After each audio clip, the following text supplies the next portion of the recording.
Morning गाईस, वीरच्या blog मध्ये तुमचं स्वागत आहे।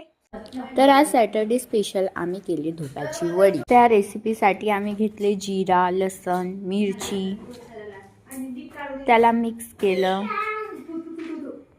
आणि सांबार, त्याला सगळ्यांना चांगलं मिक्स केलं। त्यानंतर तांदळाचं आणि बेसनचं पीठ घेतलं आणि थोडं निंबू घेतलं। त्यानंतर सगळ्यांना असं प्रॉपर मिक्स केलं आणि त्यात थोडं चवीनुसार तिखट घ्यायचं आणि थोडी हळद टाकायची।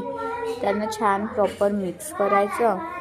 त्यानंतर चवीनुसार मीठ टाकायचं आणि ते लिंबूचं पाणी जे पिळलं होतं ते टाकायचं, जे पेस्ट केलं होतं नंतर ते पण ॲड करायचं आणि त्यांना चांगलं प्रॉपर मिक्स करायचं आणि एक डो तयार करायचा।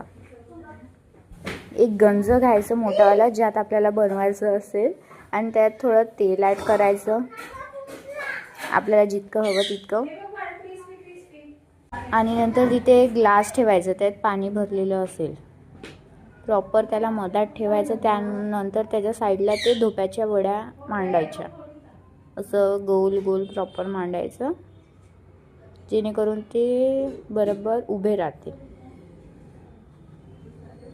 अशा प्रकारे। त्यानंतर त्यांना झाकून गॅसवर मांडून द्यायचं। त्यानंतर आम्ही पराठे केले, तांदळाचं पीठ आणि बेसन आणि त्यात कांदे विंदे टाकून छान असे पराठे केले। त्यानंतर आम्ही गावरान स्पेशल मेथी आणि मुळ्याचं आरण बनवले। याची रेसिपी तुम्हाला हवी असेल तर नक्की रेसिपी म्हणून कमेंट करा। काय सांगू राणी मला गाव सुटना, कसं सांगू राणी मला गाव सुटना, काय सांगू राणी मला गाव सुटना, कसं सांगू राणी मला गाव सुटना।